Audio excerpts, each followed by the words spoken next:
नमस्कार। दिन भर की बड़ी खबरों में आपका स्वागत है। मैं हूं आपके साथ अंशिता। आज इस बुलेटिन में बात होगी सीडीएस के बयान पर विपक्ष के सवालों में घिरी मोदी सरकार की।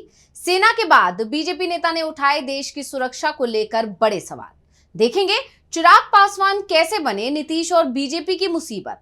तेज प्रताप यादव ने एनडीए को कैसे दे दिया बड़ा झटका। जानेंगे नागालैंड में आपस में ही कैसे भिड़े एनडीए के दल। और बुलेटिन के आखिर में बात करेंगे कनाडा की तरफ से भारत को दिए गए बड़े झटके की।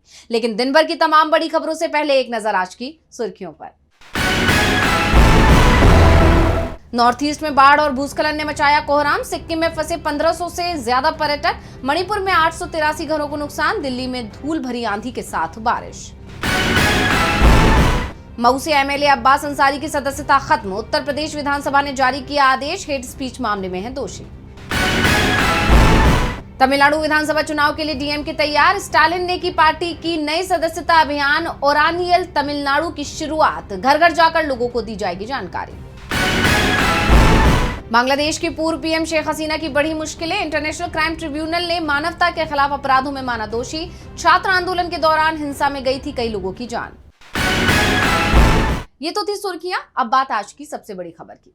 सीडीएस अनिल चौहान के दावे के बाद से ही मोदी सरकार सवालों में घिर गई है। विपक्ष मोदी सरकार पर दबाव बना रहा है, सवाल कर रहा है कि पूरा सच बताया जाएगा। सीडीएस ने ये तो कबूल किया कि फाइटर जेट का नुकसान हुआ है, लेकिन पूरा सच क्या है ये सरकार बताए। तो कैसे मुश्किल में फंसी मोदी सरकार, देखिए रिपोर्ट। सीडीएस अनिल चौहान के सिंगापुर में दिए गए इंटरव्यू ने भारत पाकिस्तान के बीच हुई जंग पर सियासी तूफान खड़ा कर दिया है। कांग्रेस ने संसद का विशेष सत्र बुलाने की मांग फिर से दोहरा दी है। विपक्ष के नेताओं का कहना है कि चौहान के खुलासे संसद में पहले ही होने चाहिए थे।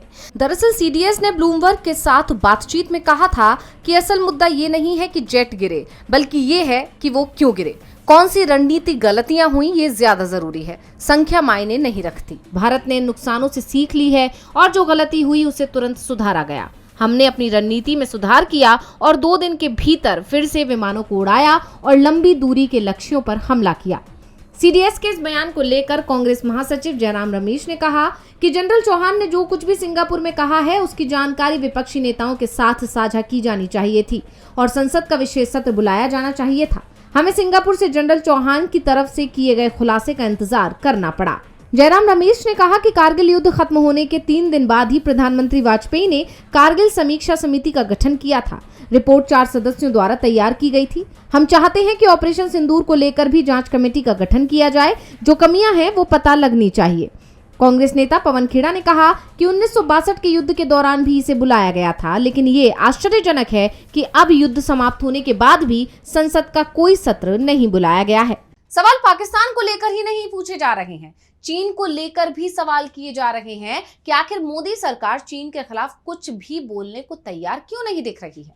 अब इसे लेकर बीजेपी के एक दिग्गज नेता ने ही सवाल उठा दिए हैं। तो क्या है पूरा मामला, देखिए रिपोर्ट। राहुल गांधी चीन को लेकर अक्सर मोदी सरकार पर हमलावर रहते हैं, लेकिन इस बार विपक्ष नहीं बल्कि अपनी ही पार्टी के नेता ने मोदी सरकार पर गंभीर आरोप लगा दिए हैं। बीजेपी के पूर्व सांसद सुब्रमण्यम स्वामी ने एक ट्वीट कर पीएम मोदी को कायर बता दिया है। अब बीजेपी नेता के इस बयान ने तहलका मचा दिया। सुब्रमण्यम स्वामी ने एक ट्वीट कर पीएम मोदी को लेकर बड़ा दावा कर दिया। उन्होंने ये ट्वीट अंग्रेजी में किया था, जिसका हिंदी रूपांतरण है कि मोदी चीनी सरकार के सामने कायर है। क्यों? गुजरात के सीएम के तौर पर वे 10 बार चीन जा चुके हैं और बीजिंग में भारत के राजदूत जयशंकर ने उनका स्वागत किया और उनकी देखभाल की। साजिश और भी गहरी हो गई है। सुब्रमण्यम स्वामी ने सीधे सीधे मोदी सरकार को घेर लिया है और सीएम के तौर पर मोदी के चीन के दौरों पर भी गंभीर सवाल उठा दिए। अब अपने ही नेता के दावे से बीजेपी, खासकर पीएम मोदी, बुरी तरह से घिर गए हैं। हालांकि ये सिर्फ एक मामला नहीं है जिसके चलते मोदी सरकार पर सवाल उठ रहे हैं। इससे पहले भी सुब्रमण्यम स्वामी के एक बयान ने सरकार को सवालों के कटघरे में खड़ा कर दिया था। बीजेपी के वरिष्ठ नेता सुब्रमण्यम स्वामी ने एक पॉडकास्ट इंटरव्यू में ऐसा बयान दिया जिससे सियासी हलकों में हलचल मच गई थी। दरअसल पाकिस्तान के साथ चली जंग में एक बात सामने आई थी कि पाकिस्तान ने हिंदुस्तान के खिलाफ चीनी हथियारों का इस्तेमाल किया था। खबरें यहाँ तक सामने आई थी कि चीन ने अपने सैटेलाइटों से भी पाकिस्तान की सेना की मदद की। लेकिन मोदी सरकार की तरफ से कहा जा रहा है कि भारत और पाकिस्तान के बीच चली लड़ाई में तुर्की ने तो पाकिस्तान को मदद दी, लेकिन चीन के मदद करने के कोई सबूत नहीं है। यानी मोदी सरकार चीन के खिलाफ बोलने से बचती दिखाई दे रही है। बीजेपी नेता के सवालों से मोदी सरकार मुश्किल में दिख रही है, तो बीजेपी की सहयोगी पार्टी भी उसकी मुसीबत बढ़ाती दिख रही है। अभी बीते दिनों पीएम मोदी बिहार के दौरे पर गए थे। एनडीए की एकजुटता को दिखाया गया था, लेकिन पीएम के लौटते ही एनडीए की एकता टूटती दिख रही है। चिराग पासवान की पार्टी ने बड़ा ऐलान कर दिया है, जिससे एनडीए में टूट की आशंका बढ़ गई है। तो क्या है पूरी खबर, देखिए ये रिपोर्ट। चिराग पासवान बिहार विधानसभा चुनाव लड़ने जा रहे हैं। चिराग की पार्टी एलजेपीआर के इस फैसले ने बिहार में जेडीयू और बीजेपी दोनों की ही नींद उड़ा दी है। दरअसल पार्टी ने प्रस्ताव पारित कर उन्हें चुनाव लड़ने के लिए अधिकृत कर दिया है। इससे पहले खुद चिराग पासवान बिहार की राजनीति में खुद को केंद्रित करने और विधानसभा चुनाव लड़ने की इच्छा जता चुके हैं। वो ये भी कह चुके हैं कि पार्टी चाहेगी तो वो विधानसभा चुनाव में भी उतरेंगे। वहीं चिराग के बहनोई और जमुई से सांसद अरुण भारती ने अपने सोशल मीडिया हैंडल एक्स पर ट्वीट कर बताया कि इस बार चिराग पासवान किसी आरक्षित सीट से नहीं बल्कि एक सामान्य सीट से चुनाव लड़ें, ताकि ये संदेश जाए कि वो सिर्फ एक वर्ग नहीं पूरे बिहार का नेतृत्व करने के लिए तैयार है। यही कार्यकर्ताओं की भी भावना है। अब अरुण भारती के इस बयान को नीतीश कुमार के लिए सीधी चुनौती माना जा रहा है। दरअसल राज्य की 243 सीटों में 48 सीटें ऐसी हैं जिन पर एनडीए के सहयोगी दलों के बीच बंटवारे को लेकर लड़ाई देखने को मिलेगी। इसके अलावा नीतीश कुमार खुद सीएम पद पर दावेदारी ठोक रहे हैं और अब चिराग और उनकी पार्टी की तरफ से भी दावा कर दिया गया है। अब नीतीश और जेडीयू को इस बात का डर है कि युवा चेहरा होने की वजह से चिराग की दावेदारी ज्यादा मजबूत हो जाती है, क्योंकि महागठबंधन में युवा चेहरों की भरमार है।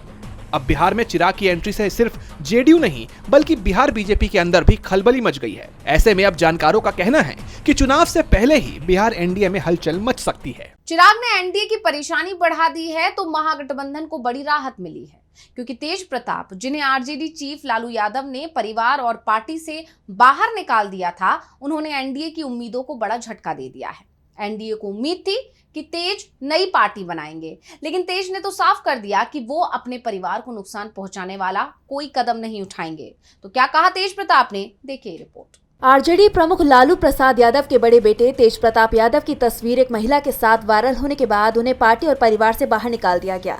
परिवार से बाहर निकाले जाने के बाद अब तेज प्रताप यादव भावुक नजर आ रही हैं। उन्होंने एक के बाद एक 2 ट्वीट किए। तेज प्रताप यादव ने एक्स पर पोस्ट किया, मेरे प्यारे मम्मी पापा, मेरी सारी दुनिया बस आप दोनों में ही समाई है। भगवान से बढ़कर हैं आप और आपका दिया कोई भी आदेश। आप हैं तो सब कुछ है मेरे पास। मुझे सिर्फ आपका विश्वास और प्यार चाहिए, ना कि कुछ और। पापा आप नहीं होते तो ना ये पार्टी होती और ना मेरे साथ राजनीति करने वाले कुछ जयचंद जैसे लालची लोग। बस मम्मी पापा आप दोनों स्वस्थ और खुश रहें हमेशा।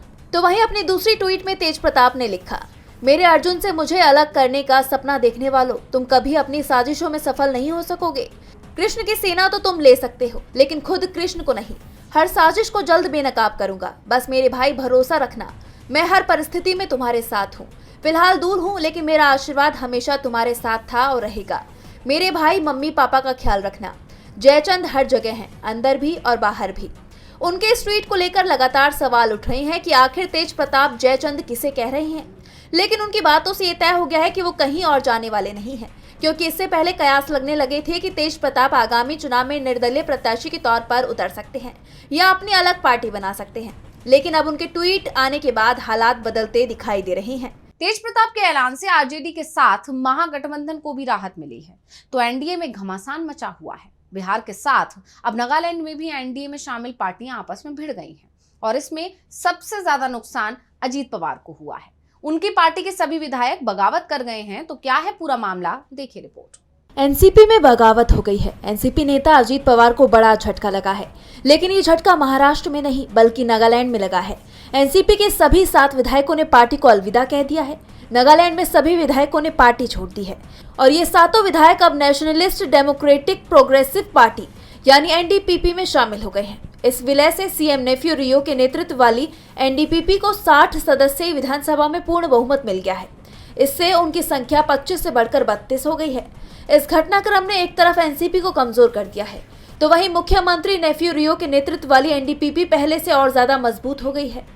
विधानसभा अध्यक्ष शारिंगेन लोंगकुमेर के जरिए जारी आदेश के मुताबिक 7 विधायकों ने व्यक्तिगत तौर पर मौजूद होकर एनडीपीपी में शामिल होने का लिखित फैसला सौंपा। उन्होंने बताया कि ये कदम संविधान की 10वीं अनुसूची के तहत कानूनी रूप से वैध है। इसके साथ ही विधानसभा सचिवालय को निर्देश दिया गया कि वो विधायकों की पार्टी संबंधता से जुड़े रिकॉर्ड को अपडेट करे। बता दें कि एनडीपीपी और एनसीपी दोनों ही पार्टी एनडीए का हिस्सा है। ऐसे में एनसीपी अजीत गुट के विधायकों का एनडीपीपी में शामिल होना बीजेपी के लिए बड़े झटके के तौर पर देखा जा रहा है, क्योंकि नागालैंड में अभी एनडीपीपी बहुमत में नहीं थी। बीजेपी के समर्थन से उसने बहुमत का आंकड़ा पार किया था, लेकिन अब एनसीपी के 7 विधायकों के शामिल होने से सदन में एनडीपीपी बहुमत में आ गई है। लेकिन सबसे बड़ा झटका तो अजीत पवार को ही लगा है। ऐसे में अजीत पवार क्या कदम उठाते हैं, ये तो देखने वाली बात होगी। नागालैंड एनडीए में टकराव दिख रहा है तो मणिपुर में भी हालात बीजेपी के खिलाफ ही दिखाई दे रहे हैं। बीजेपी के विधायकों ने नए सिरे से सरकार बनाने की कोशिश शुरू कर दी है और सबसे बड़ी बात तो ये है कि बीजेपी हाईकमान को भी इसकी खबर नहीं है। देखेंगे रिपोर्ट। मणिपुर में नई सरकार बनाने की कोशिशें तेज हो गई हैं। 30 मई को भाजपा के 27 विधायकों ने इम्फाल में एक अहम बैठक की, जिसमें नई सरकार बनाने पर सहमति बनी। खास बात यह रही कि इस बैठक में पूर्व सीएम एन बीरेन्द्र सिंह और स्पीकर सत्यव्रत सिंह को शामिल नहीं किया गया। बैठक में बीरेन्द्र सिंह का समर्थन करने वाले और उनके खिलाफ बगावत करने वाले विधायक दोनों मौजूद थे। एक विधायक ने बताया कि बीरेन्द्र सिंह को जानबूझकर नहीं बुलाया गया। विधायकों ने बयान जारी कर कहा कि व्यक्तिगत महत्वाकांक्षाओं को दरकिनार कर सरकार गठन के लिए काम शुरू हो गया है। इससे पहले 28 मई को एनडीए के 10 विधायकों ने राज्यपाल अजय कुमार भल्ला से मुलाकात की थी। इस ग्रुप में 8 भाजपा, 1 एनसीपी और 1 निर्दलीय विधायक शामिल थे। भाजपा विधायक थोकचोम राधेश्याम ने बताया कि कांग्रेस को छोड़कर बाकी दलों के 44 विधायक सरकार बनाने को तैयार हैं और 15 जून तक नई सरकार बनने की उम्मीद जताई जा रही है। बता दें कि मणिपुर विधानसभा में कुल 60 सीटें हैं, जिनमें से 1 सीट खाली है। सरकार बनाने के लिए 30 विधायकों का समर्थन चाहिए। बीजेपी के पास 37 विधायक हैं, जिनमें 7 कुकी और जो समुदाय से हैं, जो 30 मई की बैठक में नहीं आए। बताते चले कि मणिपुर में 13 फरवरी से राष्ट्रपति शासन लागू है, जब एन बीरेन्द्र सिंह ने 9 फरवरी को हिंसा ना रोक पाने के दबाव में इस्तीफा दे दिया था। इसके बाद विधानसभा निलंबित कर दी गई थी। अब देखना यह है कि क्या मणिपुर में जल्द ही नई सरकार बन पाएगी और हिंसा से जूझ रहे इस राज्य में क्या शांति दोबारा लौटेगी। और बुलेटिन के आखिर में बात भारत और कनाडा के बीच बढ़ी दूरियों की। भारत और कनाडा के बीच 1 साल से दूरियां लगातार बढ़ रही हैं और अब कनाडा में होने वाली G7 की बैठक को लेकर बड़ी खबर सामने आ रही है। कनाडा की G7 की बैठक के लिए भारत को न्योता नहीं भेजा जा रहा है। तो क्या है पूरी खबर, देखेंगे रिपोर्ट में। वैश्विक पटल पर भारत और कनाडा के रिश्तों को लेकर एक बार फिर सवाल उठने लगे हैं। दोनों देशों में दूरियां और बढ़ने की आशंका जताई जा रही है। कनाडा अगले महीने अल्ता के कनानास्किस में G7 नेताओं के शिखर सम्मेलन की मेजबानी कर रहा है, जिसमें France, United kingdom, Germany, Italy, Japan, संयुक्त राज्य अमेरिका के राष्ट्राध्यक्षों के साथ यूरोपीय आयोग के अध्यक्ष हिस्सा लेंगे। इसके अलावा कुछ देशों को भी आमंत्रित किया जाएगा, लेकिन इसमें भारत के शामिल होने को लेकर संशय पैदा हो गया है। पिछले 5 साल से G7 के सम्मेलन में भारत को विशेष अतिथि के रूप में बुलाया जाता है, लेकिन इस बार कनाडाई मीडिया की तरफ से दावा किया जा रहा है कि भारत को न्योता नहीं दिया जाएगा। मार्क कार्नी की सरकार ने फिलहाल इस मामले पर चुप्पी साध रखी है। आपको बता दें कि भारत को पिछले कई सालों से लगातार G7 का न्योता मिल रहा है। प्रधानमंत्री नरेंद्र मोदी साल 2019 से हर साल इस शिखर सम्मेलन में हिस्सा लेते रहे हैं। ऐसे में इस साल के सम्मेलन में भी उनके शिरकत करने की पूरी उम्मीद थी, लेकिन मौजूदा हालात में जिस तरह से ये दावा सामने आया है और पिछले कुछ वक्त से दोनों देशों के रिश्तों में जैसा तनाव देखा गया, खालिस्तानी निज्जर की जान लेने के मामले को लेकर कनाडा और भारत आमने सामने दिखाई दिए और अब ये दावा कि कनाडाई सरकार भारत को न्योता न दे, उसके बाद G7 शिखर सम्मेलन में भारत के शामिल होने पर सवाल खड़े हो गए हैं। अब पीएम कार्नी क्या फैसला करते हैं, इस पर सबकी नजरें बनी हुई हैं। तो आज इस बुलेटिन में इतना ही। आप देखते रहिए DV लाइव। नमस्कार।